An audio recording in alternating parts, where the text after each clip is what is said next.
everybody. This is Hashtag Radio. I am your host, Rick Dunn, or I guess the best thing you got to a host. Today we're going to be talking to a friend of mine. His name is Lance Bryant. He's somebody I've known for quite a while, since at least 2004. Very spiritual dude. We're going to do some talks about all things spirituality, all things knowledge-based, of course, nothing new. Throw in a little pop culture. You know, we try and keep it light as possible. We're going to get Lance on the line right now, so bear with me. Thank you for tuning in. This is Hashtag Radio.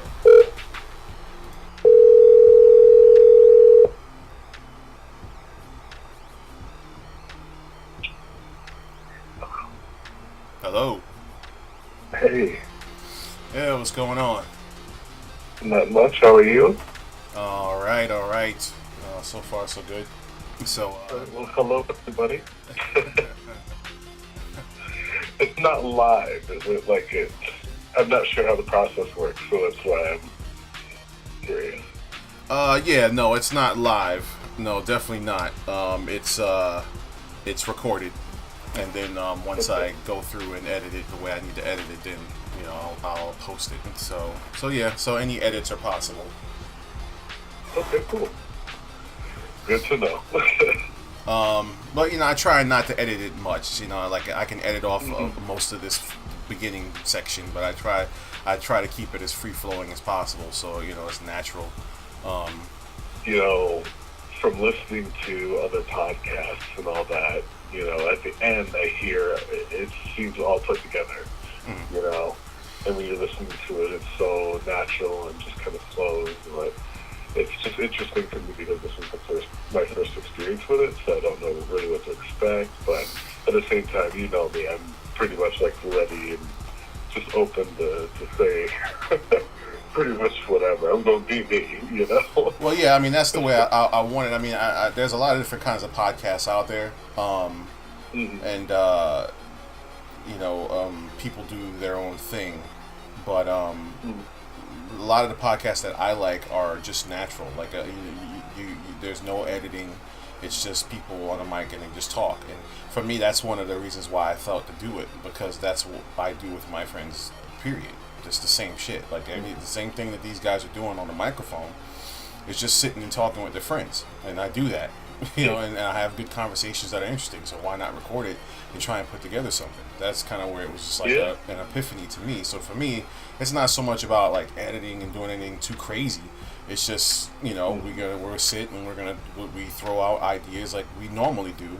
We start on a topic and then we just kind of snowball from there. And then before you know it, it's like 30 minutes, 40 minutes later, we've been talking about this thing, having a really interesting conversation. The only difference is, once we're done, we'll have something to go back and listen to. You know what I'm saying? Like, there's probably tons of conversations that we had that we probably would enjoy being able to go back and listen to again.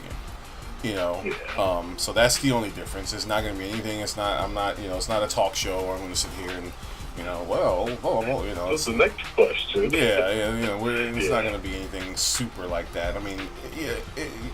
It could get to that at some point if I have specific things that I really want to talk about. But for the most part, I want to keep it as natural as possible. Like I feel like that's what's going to work. So. Okay. But so kicking it off real quick. I already basically did a little bit of a recording summing up what was going to happen here. So I just want to make sure I put out there that I am talking to Lance Bryant. It's a friend of mine that I met back in 2004.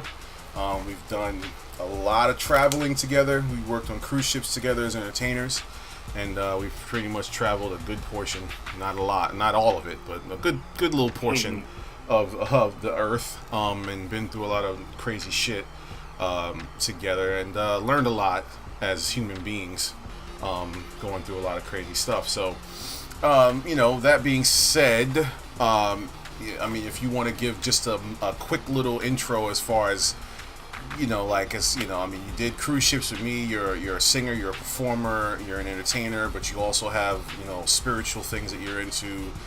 You're into Reiki, and so you can give just a little tidbit, so people kind of get an idea of where you're coming from. You just go ahead and let people know real quick. All right, well, absolutely. Yeah, like Rick said, I was an entertainer for a very long time. Still am. Shouldn't say was. I definitely still am. Um, but I did get into spirituality throughout my travels in regards to Reiki in order to help take care of myself for a personal situation or a matter that I was taking care of, which I'm sure we'll get into at some point. And I also, from there, and with a little bit of time in Vegas, I ended up meeting a really great group of people and learning a bit about Qigong and healthy eating, food healing, using natural food and the vitamins and phytonutrients that we find in our everyday food to take care of your body and to get, back your health. And it's always kind of fascinated me. But even, Rick, when we were on the cruise ships, I've always been into nature and healing and meditation, and the spa was pretty much one of my favorite hangouts. And yeah, you were always an earthy person. Of my bar bill to the spa. Oh yeah, oh yeah. Yeah. So, but yeah, I mean, the spirituality did end up helping me out of a lot of those situations. Especially the first one that I had mentioned, coming off of the cruise ship, what they thought that I had was what they called kind of like a mini stroke, but it turns out after looking at all the the results from the test, it was not a stroke at all. It actually was more stress induced than anything. And yeah, to be honest about myself, I haven't always been one to handle my stress in the best way. And so that's where, spirituality has kind of helped me in that aspect of my life, but also as far as in the practice of music, as an entertainer, I've used my spirituality to help me in my, everyday approach to my work, and especially, most, where that was most prominent was when I was working with Cirque du Soleil in China. And, that just helped to keep me centered and, get me in the right headspace to tap into and use the emotions that I had to go into, for that role. It helped to kind of keep me grounded in that, throughout that big change of living in that type of environment and being that far from the family and, going through the medical conditions and concerns that I was going through. So it was a big help. Now I can go on for days about this. when you say about Reiki, like you studied Reiki, is there like levels? You know what I'm saying, or is there just like a beginner, a middle, intermediate, and a mastery, or like how does that is there like where are you, or is there even a level of a distinction when it comes to Reiki? There are levels of distinction when it comes to Reiki. I am a Reiki master, which would be level 3B. When you do practice Reiki, the initial level of Reiki, which would include your attunement, which would open your channel so that the energy could flow through, which I guess what you kind of call a novice level would be Reiki level 1. And then from there, you can go on to Reiki level 2, where you'll learn how to fine-tune the energy that you're working with. You'll learn a couple of symbols that you'll get to work with different frequencies and channels. And then after a year of being on level 2 and having that access to those energies and working with those energies on a regular basis, then you'd meet with a Reiki master like myself or the master that I studied with. And you would then take what would be level 3A, which would, at that point, you would have all of your symbols with the exception of, I believe, 2, and that would allow you to perform one of the strongest, or not strongest, I should say, but it's a higher level ability to perform aura clearing, psychic clearing, which you're helping to remove negative energy and not negative experiences, but energies around those experiences from out of your energetic field, which help to promote healing. It's a really powerful technique. And you also learn how to give an healing attunement, which is the strongest Reiki treatment that you can give without actually inducting someone into the practice of Reiki. Okay.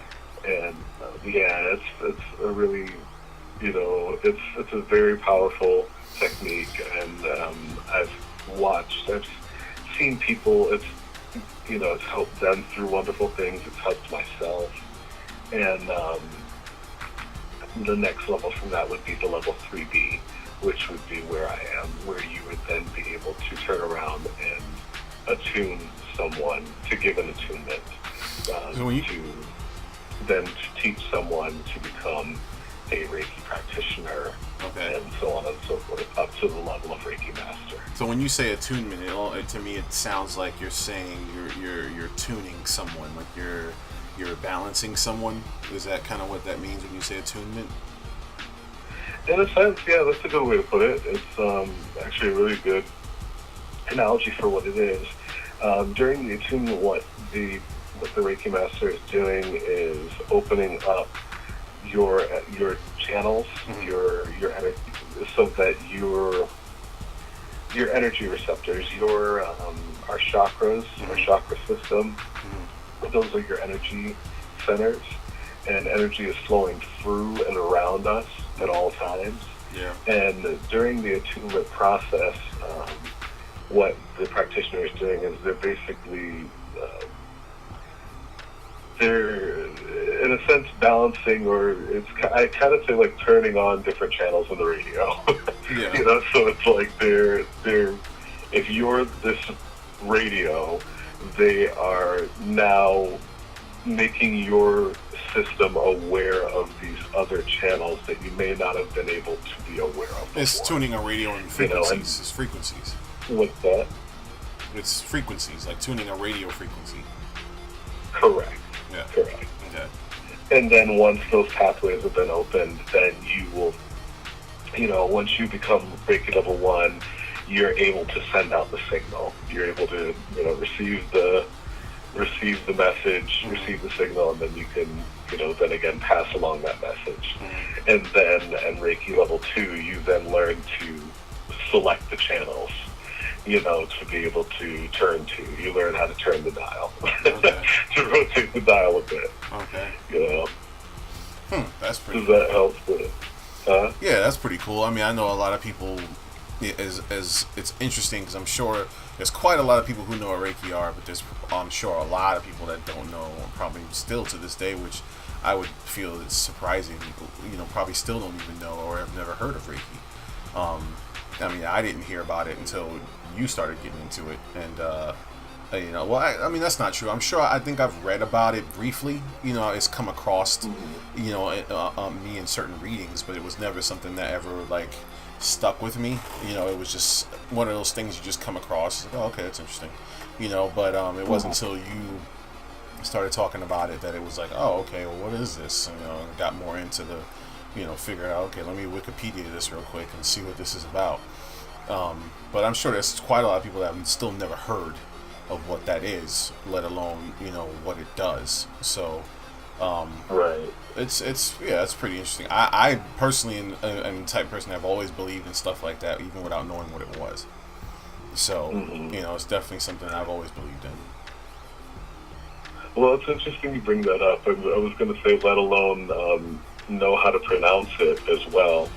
And I've heard Reiki pronounced and called many different things, from Reiki to, I can't even begin, Reiki. And honestly, I had heard about Reiki long before I began the practice. And I know I told you the story before, but it is pretty interesting how that happened to me. But when I finally understood Reiki is when I broke down what the two words actually mean. Reiki it's a combination of two Japanese characters, Rei and Ki.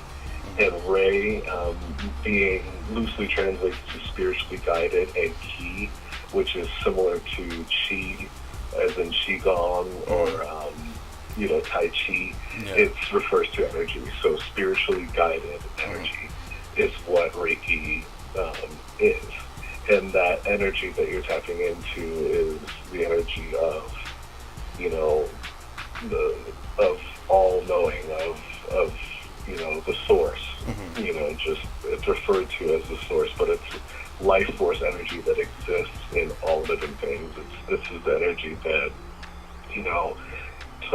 causes seeds to grow, for trees to grow, the way that they do, and for things to move and ebb and flow. There's just, and this is one of those things that I believe increases your sensitivity to it, increases with the practice of meditation and yoga. Any practice that quiets the mind or gets you to, quieting your center and yourself to your happy place, it increases your ability to be more receptive to this life force energy, that is a beautiful, ever-present, constantly healing, source that just flows, through and just will help you in any aspect that you will allow it, to help you in your life, be it spiritual, be it mental, be it emotional, be it physical, because it's a frequency, it is an energy. And that's what you're tapping into with those attunements. You're being connected to the source of that life force energy, and then allow that energy to fill you, flow through you into the person that you're helping or that you're giving Reiki to. Okay. And that is the essence and the beauty of the practice. Okay. Well, that's cool, man.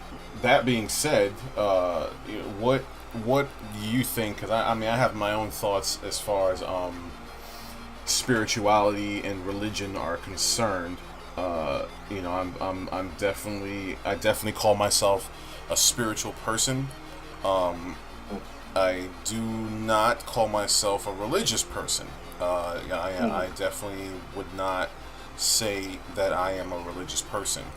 I feel like religion and spirituality are two separate things. There are definitely people out there that don't see that as the case, and I think for the longest time a lot of people didn't see that as the case, but I feel like now more so it's becoming more of a wider spread knowledge of sorts that there are two separate things. Religion being more of it's even hard to place it. Like you said, spirituality being more of a worldly, ever-present thing that evolves and is, and has been and forever will be. Whereas religion is something I feel like is so much more political and so much more of a doctrine and so much more of a man-made, thing where we try to explain things that we don't understand and put it into a little box that we can comprehend, and then everybody has to follow. Everybody has to remain in that box so that we all feel comfortable about life. Like if you step outside that little religion box, then everybody gets uncomfortable and everything gets a little wacky, and we all feel oh, we don't like you outside the box. We want you back in this little religion box where everybody feels safe. So for me, it's definitely completely two separate things. Religion, I feel like, is one of the causes of everything bad that's ever happened in humanity, as far as I'm concerned. Where spirituality is the actual cause of everything good that has ever happened in humanity. So, that's my thought. I don't know, like, if you have a thought as far as spirituality versus religion. Well, as you were talking about that, a couple things came to mind. I was just thinking about how do you explain the experience of religion and the experience of spirituality? Because at the end of the day, everything that we go through is an experience, in some way, shape, or form. And throughout my life, religion has always been an experience that's always happened to me, and spirituality is an experience that's always been something that's happened in me. So, it's been more of a place that I could go to take a break from whatever it is I'm feeling. For me, spirituality is like, something other than anger. Like it's one note to be angry or to be, hurt, or, when you're in these dark situations, dark places, and, that's when spirituality really, pulls you through. That's when it's the hardest, to tap into it. But the beauty of spirituality is that it gives you someone that needs to be besides angry, or to be mad or pissed. It gives you a nice chill zone, to be in, so that you can take a step back, put some air in your spirit, in your life, in your situation, literally, physically, and figuratively, and then take the, when you've gotten that perspective and had that chance to be in that other space, where whatever that is for you, different people experience their own sense of spirituality and through different practices. But whatever practice that is, be it through a medium of art, be it through dance, be it through singing, whatever, like Billy Elliot says, takes you to that place where you disappear, that is your place of spirituality, and that is that beautiful gift, that I have not really received from any religious experience that's happened to me in my life. Yeah, and that's why, That, for me, it's like when you're talking about it, it kind of makes sense to me to think about it like, spirituality is what happens, like you said, when it's something that happens within you. I think the birth of religion is when someone, a man, or this is one way of looking at it, because I believe there's two ways as far as religion are concerned. One way of looking at it is a man having a spiritual awakening, and deciding that his spiritual awakening is something that should happen to everyone in the exact same way it happened to him. So he decides to create rules, regulations, and create a doctrine that states that the way it happened to me is the only way it can happen to you, for you to have this awakening and be in touch with God and to be in touch with the source. The thing about spirituality for me is like there is no one way. Like people are different, and there's different ways of having your spiritual awakening. And there's different ways of connecting to the source. Like there's different ways to meditate. Right. You know what I'm saying? There's different ways. Like some people can sit in a lotus position and meditate. Some people, it's been proven that there are ways to meditate by sitting and listening to music. There are ways to meditate by just sitting and breathing correctly. There are ways. It's all about, like you said, quieting your mind. And from what I've read and looked at, it's basically reaching a certain frequency. You know what I'm saying? Your body vibrates at a frequency.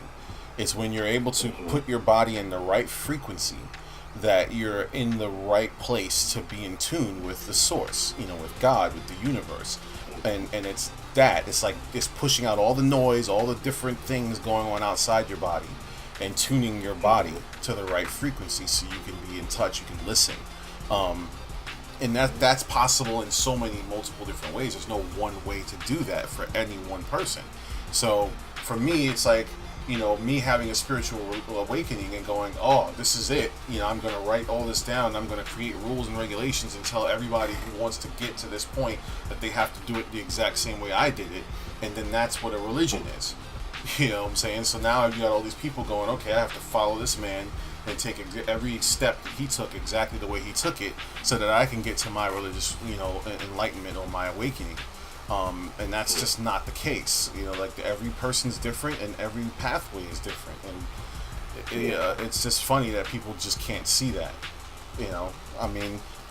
That's one way I see it. The other way, as far as religion is concerned, religion is one of the oldest scams ever on earth. Hands down, it's one of the most oldest scams that ever existed. There are churches that to this day, there are blueprints, that show how churches used to use steam mechanics and different things to fool people into thinking that there was something going on that wasn't. Like they would, you would walk up to the door of this temple and you would put money through the mouth of this statue of a canary, and then if you know, if your belief or if you were righteous enough, the doors would open and you would be let in to talk to your God and blah blah blah blah. And come to find out, it was, you know, it was all steam mechanics, different little things and weights and pulleys. You know what I'm saying? So as long as people believed, oh man, the door's open for me, when all it was is you putting your money in the thing and some dude behind there hitting a lever or some shit and the door's opening and you think it was a holy experience. I mean, these temples did all kinds of. To meet the wizard, huh? Yeah, exactly. The Wizard of Oz. It was all. I mean, these things have been done for centuries, you know, and churches were one of the main components of these types of things. So it's like, for you to sit back, or for any person, not you specifically, but for any person to sit back and go, oh no, man, you know, the churches are the most righteous and the most, you know, innocent and the most, but nah, bullshit.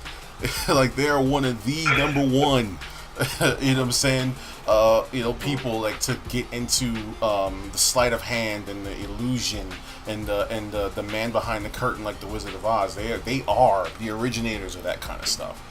I mean, they are those sleight of hand artists, man. I mean, come on, you know. So, yeah. I mean, to me, it's definitely, you know, the people are drawn to religion because people are drawn to religion like some people are drawn to the military. You know what I'm saying? I was drawn to the military out of high school. I never went, thank God, but I was drawn to the military because I grew up in a household with a military father. And I felt like the only way I was going to be able to succeed in life was to go into the military and have somebody tell me what to do, when to do, and how to do it. You know, so it was like, that's all I was used to. You know what I'm saying? So I felt like that's where I needed to go. But that's the problem. Like, you have people who are, and I talked to a friend of mine on the last conversation I had, a friend of mine, about this, you know, the difference between a self-motivator and somebody who needs to be motivated by an outside source. You know, certain people go to religious situations or religious institutions, as well as like the military and, you know, police force and all that, because they're not self-motivators. They're people that need structure so that they can feel like they're doing something with their life. You know what I'm saying? They need someone to tell them what to do and how to do it and what's right and what's wrong, so that they don't have to worry about it, because they don't know how to do it for themselves. So it's better to just go into a situation where someone can do it for you and everything's written out and how to do it, and just follow these steps from A to B to Z. You know what I'm saying? Just like certain college situations. Some people would rather go to college and have the situation mapped out for them rather than to go out into the world and figure it out for themselves. You know what I'm saying? Well, I do. I mean, I definitely agree with a lot of what you're saying. I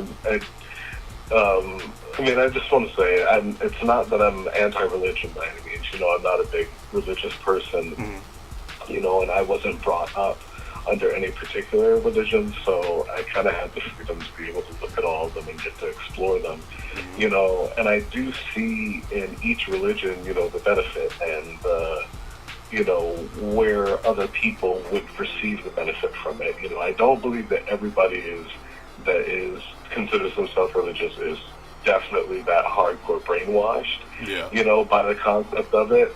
I mean, I do think there are people that go, you know, that take the best parts of the religion, and maybe they don't hear the other parts, or I don't know, or they rationalize the other parts. I'm not sure what they do with these other parts, but, you know, some people just go and kind of cherry pick, you know, from the religion. But then what bothers me, the thing that's kind of bothered me about all the, you know, from my experience, all the religions, or I shouldn't say all, but most, is that most of them just have a very blinder, you know, it's just one way. Like, they just don't see the others, or there's no, you know, room for the others to exist, you know. Exactly. And I don't understand that, you know. Like, I can hear the stories from different religions. I can get the morality lessons, and, you know, see all the benefits from that, you know, but yet again, like, I come back to, that's something that happens to me. It's not something, you know, like you said, it's somebody else having some experience, and then you coming and you're explaining to me, this is what happened to me, and this is my experience, and I can go, great, that's a wonderful thing that I can learn from, that's a wonderful model, you know, but I, being born into this person, into this thing, you know, also have an experience of my own, you know, to go through, and that is where and that is where I experience the spirituality, because I feel like spirituality is more that inner calling of, let's test the limits of the soul. Yeah. Like let's challenges you to kind of grow in a gentle way. Every day it's like, it's that constant gentle nudging to be better, to be, I don't know, to know that there is good, even though there is bad, or, that there's the possibility to constantly move forward, Yeah. Like, I don't know. Yeah. It's. Yeah, I mean, no one person is black or white. I mean, there's gray areas, and you have to be willing to explore all areas to understand them. I mean, you can't not. How they always say to know to be able to or for lack for not knowing a better way to say this basically is for you to be able to fight something, you have to know it. So for you to be able to not succumb to your darkest whims, you have to kind of know them. You have to almost go into that darkness, and you say darkness, and people get really touchy about that idea. Darkness. Oh, that's really tough. I don't want to do that. But it's part of knowing yourself. Like, you got to know what you're capable of, so that you know what not to do. You got to know. It's like saying, okay, I'm not going to walk into that situation with that person, because I know the moment they open their mouth and say something, I'm going to punch them in the face. You know what I'm saying? So it's like, that. You know what I'm saying? Like, that about yourself, because you've experienced it. You had to go there once. Correct. You know what I'm saying? It's so that okay, yeah, you know what? Last time I was in this situation with this guy, he pissed me off to the point where I punched him, or I got in his face. So I know I lost my cool once. I had to go there once to know that it's better to steer clear of this person. You know what I'm saying? And that's just how it works sometimes. Well, the sad thing about today is that we've just got a lot of people. I don't like to put these types of comments out, I guess. I mean, I don't know. But I just feel like there are a lot of people out there right now that don't know how to deal with their anger. Myself included. Not that I'm better than anybody else, but I watch my nephew, or I watch people with their kids, because I don't have any, and I always pay attention when I see kids getting in trouble, and how people remedy that, and when a kid throws a tantrum in their anger, how people respond to that, because I feel like for everybody, in their core, as you go through life, that is, that's your first example of how you're going to deal with anger, and how you learn to deal with frustration. And I mean, you and I grew up in a time where a person could still handle frustration in a fist fight or an argument, but we don't live in that day and age anymore. It's a shoot first, ask later type of situation, so which makes it even a bit more tense, I feel, with dealing with people in regards to anger. Yeah. And how to deal with that, which is where I feel like being more receptive and aware, of people, and reading energies, and, making yourself more an agent of change as a person that you can help. The more people that we can stack on the side of people being able to push that positive energy and that positive vibe through, I feel like would be, beneficial and offsetting a lot of that other negative energy that's created, to be able to help those people that do not know how to deal with their anger, like I was in that particular situation for myself, but then getting involved with Reiki, just being open, enough to say, hey, let me at least check this thing out, to see what it is. I don't know what it is, but let me look at what it is and see the possibility. And just like everybody else goes around and cherry picks their religions, go right ahead and cherry pick your spirituality too. Take the best parts, and then the parts that you don't quite get or don't jive for you, they don't jive for you, and that's okay. Yeah. Your spirit's entitled to that. Yeah, of course. I don't know. I ran on about 50 tangents anyhow, but no, I mean, I know you follow. It makes sense. That makes sense, and it kind of goes like to what I was talking about before, about wanting to talk about what did you call them? Was it spiritual vultures or vampires? What is it called? Energy vampires. Energy vampires. Oh, yeah. Spiritual vultures is a good idea too. I kind of like The that perpetual damsels in distress. idea. Yeah, I mean, man, you know, I mean, work in any environment you encounter these kind of people, you know, and I feel like I feel like every person has the ability to be empathic, but some people are more sensitive than others naturally. You know, and then there are those people that are just I don't know what it is, man. Like they just do their best.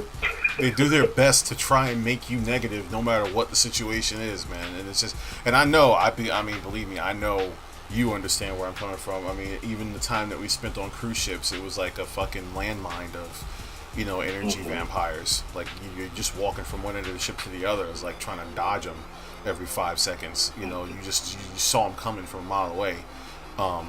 So, but yeah, I mean, it's still very interesting to me, those kind of people. The kind of person that wants to go about trying to make you a conduit so that they can cipher off all your energy and turn you into a miserable person so that they feel better about themselves. You know, whether they do it by talking negative about you, whether they do it by changing everything into a negative situation, like anytime you're around them they want to confront you, or there's those people that, you know, when you're around them, they always complain, and they have nothing fun to say or nothing positive to say. Everything's negative, and they always want to take everything down a notch. You know, if you're in a good mood, whenever you're around them, it's like they're constantly just wanting to be like fucking Debbie Downers. You know, it just gets to the point where like I can't hang out with this person because every time I hang out with them, I feel like I want to hang myself. You know, it's like, good grief, man. It can't be that bad. Like, really? You know what I'm saying? Like, come on. So of all people, because I know we've had this conversation a billion times, of all people, I know more than anyone, you know this situation well. As far as these types of people, you know. So, but yeah. I mean, I know you definitely had thoughts on something like that as far as energy vampires. Yeah. All throughout many stages of my life, I've dealt with people that could be classified as such, and I'd have to say with each, you know, experience, I've just learned a different way, you know, to kind of to deal with that experience, you know, or how to deal with people that are like that, you know. And I'm not gonna, you know, it's essentially what it is. After a while, it's word poison, you know, and it's like, you know, whether you want to hear it or not, they're just going to spew it, and they're just going to say it. And I do my best to just kind of, I just get myself away from it. I found that the best that's helped for me is to just literally remove myself from the situation. You know, not even like it's lying or not to be rude, but I do have other things to do. So I just be like, I do apologize, but I have something else I've got to do. You know, I'll just take off and go do it, because the best way that I've found and I've heard to combat it is just not to be in its presence. You know, negative energy is just like somebody standing over. If you and the negative person are in a room and that negative person is just standing over in the corner just banging a gong, and for you, you can either stand right next to it and let all of that vibration just flow all over you, or you can literally remove yourself from the situation. Or if that person is willing to stop banging their gong for a short little moment, you can reach out to them, and maybe, you know, by being available and just being that person, that ear, you know, to be there for them, or, you know, through, you know, some other practice, you know, you might be able to help that person and be a possible agent for change for them, you know, and to, you know, to some positive thinking or positivity, and then you literally change the frequency or the vibe, or just start showering your positivity, you know, in their direction. But like you said, there are some people that just bound and determined, and those real strong, nasty roaches, those, they won't stick around, you know, because they don't want positivity. You know, misery loves company, and, you know, those things are, you know, you have to cut off their feed line. So, you know, they don't want solutions most often. They just want someone they can continue to throw that on. I think I've just caught the hint of the person that you might have been suggesting. Oh. Just as far as, because, and I know you'll know what I mean in a minute, because some people create these negative situations just so that there will be negative situations. Yeah, so they can feed off of it. What? Yeah, so they create a negative situation just so they can feed off of it. Yes. And there doesn't have to be, you know, and I've seen that in action, you know, and I mean, it's tough because, I mean, you're around this friend, you know, for a while and you love them dearly, yeah. You know, but it's like every time you hang out with them, there's always something. There's always some interaction. This thing happens, that thing happens. Like, do you ever think for a minute that it might be you, the common thread, you know, throughout all these storylines? You know, you just like kind of chill it, like, yeah. You know, go to that happy place, do like a woo-saw for a moment or two. Yeah. And I mean, I know it sounds judgy, and not to be rude, but I can't even imagine. I can't even imagine how, for a couple minutes. Yeah, I can't even imagine how many times I've had to say that to people at work and alone. You know, you need a woo-saw moment. You know what I'm saying? Like, I've had to say that to people. Some people don't go even know. Over there, change your diaper. You need to change your diaper. Some people don't even know what that means. That's an angry baby right there. But yeah, I mean, that's the worst situation. Like, it's different when it's just a friend or someone that you are an acquaintance with. You know what I'm saying? Because it's easier to just go, you know what, I need to go somewhere else. But when it's at its worst is when you're in a working environment. So like you're in this designated area with this person. You know what I'm saying? And you have to be with this person. And then you have to find a way to be the bigger man and be able to deal with it. And you know what I'm saying? And you got 8 hours to deal with it and suck it up. And then at the end of the day, you're just like going out of your mind. You know what I'm saying? Like trying to get away from this person. You leave work and you just want to scream. You know, because it's like, what do you do? Like, what do you say? You can't tell them off. You can't tell them to go eat a dick. You can't tell them to fuck off. You're at work. Like, what do you do? You know what I'm saying? So you just have to suck it up and try and not let it affect you, which is the hardest thing to do. That is. It definitely is. But one of the great things that you can do with Reiki is that you can send energy at a distance. Like, you don't have to actually physically lay hands upon someone to give Reiki. You can actually receive a whole Reiki treatment hands off, where they hover their hands slightly above your energy centers. Although a lot of practitioners and a lot of people love to receive Reiki directly hands-on, because for them, they feel like they receive the current, you know, a bit stronger, but it's just as effective either way. But in a situation like that, you know, which I won't even lie, I had to use it today at work myself, but you can send energy in that direction. And believe it or not, you know, when I first started with Reiki, I did not believe in the ability, you know, of really strongly intention and the energy that you send out can have an actual effect on a situation. No, but I swear to I you, believe every time I do it, it has worked. Yeah. So I just send my blessing and that energy in that direction. And as in the great words of Miss Phaedra on Housewives of Atlanta, I would just say, Jesus, fix it. You know, or whatever the equivalent of that is for you. And you send that beautiful energy to them and you surround them in that beautiful light and you just keep on moving and do you. You know, that's the best I try. I definitely believe it. Surround yourself in light. Yeah. And keep them out. Yeah. You know? I mean, I definitely believe it. I'm going to shine over here. And you just be dark over there. Yeah. I'm going to shine here. I've definitely been in a situation in the opposite way. Like, I've been in a situation where I assume that walking into work or walking into a situation with a specific person, that it's going to be a negative situation. So I walk in with this aura. Well, I can even feel it. Sometimes I have to check myself. I walk in with this aura of negativity because I assume that this person is going to make the situation a negative one. So I walk in with it, and I can tell when I can tell myself changing the situation through my own negative energy. Like I can, you know, this happened the other day.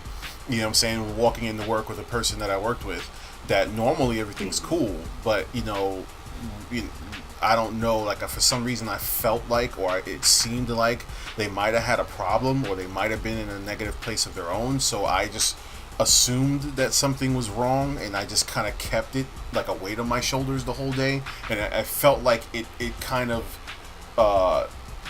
made it worse. You know what I'm saying? Like we never had any words, the whole day, as far as like any negativity, nothing. But the whole day, it was just like, it just kind of made things worse, where normally we would talk and everything would be fine, but we barely said a word to each other the whole day. You know what I'm saying? So it's like I walked in with this negativity, you know what I'm saying, and it's almost like I permeated the room with it. And they might have picked up on whatever I was giving out, and it just made it worse, it seemed. Like that's kind of what I felt. You know what I'm saying? By the end of the day, I was like, damn, man, like I feel like I just totally screwed that, made it worse than it really needed to be. Like if I would have just went over and be like, hey, what's going on? Everything cool? And just been cool about the whole thing, it might have been like, oh yeah, everything's fine. What's wrong? You know what I'm saying? But because I had this negativity about me, she could have read it as that and then decided to respond to it. You know what I'm saying? So maybe from my perspective, it seemed like she was being weird, but from her perspective, it was like, no, you're being weird. You know what I'm saying? Because you walked in with this weird cloud around you. And so yeah, it was it sucked, because I felt like I definitely screwed that up. So. Yeah, I think it's called negative forecasting is what, a lot of, or at least that's what I kind of interpret it as, and I know a lot of people that do that, and you have to sometimes, check. I've even done it myself, walking into a situation like you said, but through spiritual practices now, I take that time to kind of go to that other place, before that, and then you can see both sides, or, maybe you have the space at the time to be able to allow both sides to exist, for a moment. And then you can come back and make an informed choice, and say, hey, maybe if I allow the possibility for something positive to come out of this situation, something positive just might. Yeah. But you have to let that glimmer of that hope be. Yeah, and that's exactly what it was. Like I didn't give it a chance to say this could end positively if I decide to change my energy.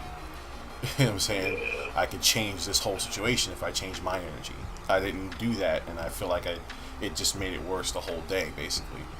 But real quick, before we go ahead and go, you were talking about the touching of hands with Reiki, and now it kind of made me think of something, because I've seen this, and I know you had to have seen it on the internet at some point too. I've seen, and I don't know if this is Reiki. It seems like it is. I saw a video on YouTube where it was like this guy, the woman's laying on a massage table on her back, and this guy is like, he's holding his hand over her lower stomach and over her head, and that's all he did. He's just touching her there, and he's just through circulation of energy, he gives her orgasms. Okay. Like, have you not seen anything like that before? I have not seen that video, but I have heard of orgasmic meditation. And I do know that people experience energy in many different ways. I also know that they do have practices where people perform Reiki, where they're either both practitioner and the recipient are either naked or partially clothed, and so on and so forth. Traditional Reiki in its form, it can be performed with fully clothed, and it's usually performed fully clothed, and generally with the hands laying slightly on or above. It's not by any means the aim for any practice that I've known of to induce an orgasm for the recipient, of Reiki. But, it's not something I've encountered personally. Do I believe that it's something that could possibly happen, or someone could experience that? Possibly, in a treatment. But it's not necessarily the aim, I would say. Our society now looks at the idea of an orgasm as a negative thing. Our society now looks at the idea of an orgasm as a dirty, taboo thing that you're only supposed to do in your home, and it's no one talks about it. But I would think, in just the little things that I've read and come across, that that kind of thing is not, and there was never meant to be something dirty and something bad. I mean, the orgasm in itself is a very spiritual and energy, or energetic thing. So, the idea of it is, and actually, oh, sorry, go ahead. No, I was just gonna say the idea of that, like that energy circulation. You know what I'm saying? Like the guy literally, he had his hands like they weren't literally on her. He just had them hovering above her lower stomach area and above her head. You know what I'm saying? And he didn't even touch her, and like it was just like she was just going for freaking minutes upon minutes constantly. You know what I'm saying? And it was just from what I read about it, just in the about section, it was a circulation of energy, like him, circulating energy through her, and in the process of doing it, she was, just had these orgasms and was having this, what do you call it? Letting loose of energy, basically. Yeah, I mean, I'm not familiar with that particular practice. Like, I don't know exactly what it is that he did, but I do believe that it is possible for someone to circulate energy, in such a way that it would cause that type of reaction for a person. But you'll have to forgive me. I do have to get running. yeah, no problem. But this was great. I really definitely enjoyed it. Keep it short and felt sweet. Very natural and good for me. So. Yeah, I mean, we'll definitely do it again. We keep it short and sweet this time. This one is definitely, touching base. I'm sure there's like I said, a lot of people that want to know about Reiki and those kinds of things and that practice, and where they can get into it, or where they can get involved, or what places they could check out. So we'll talk more about it, and whenever you get a chance, if you want to shoot me some information, I'll put it in the YouTube, as far as like. I think you shot me the website at one point, like the Reiki.com website. I was going to say, for right now, I was going to say, if you wanted to get more information about Reiki, a really great source would be Reiki.org. Okay. And that's William Lee Rand. He heads up the organization there. They have a wonderful website. It has great resources, lots of information about the Reiki, practice of Reiki, and how you can get involved. If you are interested in Reiki practices, I would say one of the best ways is to actually look locally to see who's performing or who's giving Reiki. You can go and sometimes participate in a Reiki circle. Usually it's a love donation event, so they can pay the lights and all that kind of stuff. But it's a really good, you can go there, speak with practitioners, get to meet other people who are receiving Reiki. And it's a good non-threatening way to get a good introduction to Reiki. And then from there, maybe you might meet a practitioner that you would like to work with, outside of that. If you're looking for any type of credential, what you'd want to know for Reiki practitioners, just to see, how they were attuned. It would be best to receive Reiki from someone who's received an actual attunement from an accredited Reiki practitioner. Not for any, reasons of like it's a secret society or some sort of thing like that. Yeah. But at the very basic, it's that you're knowing that they've received an attunement. In order to receive an attunement, you'd have to receive it physically from someone. Okay. So someone that's just receiving an attunement online, or such, and I know there are a lot of those out there, not debunking them in any way, shape, or form. It's a wonderful thing that they're putting that energy out there, but it is best to recommend. My best recommendation would be to receive Reiki, from someone that has received the attunement. Yeah, I mean, because then you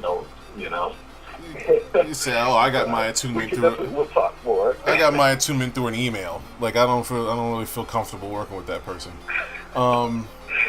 But real quick, you right now are in Rochester, New York.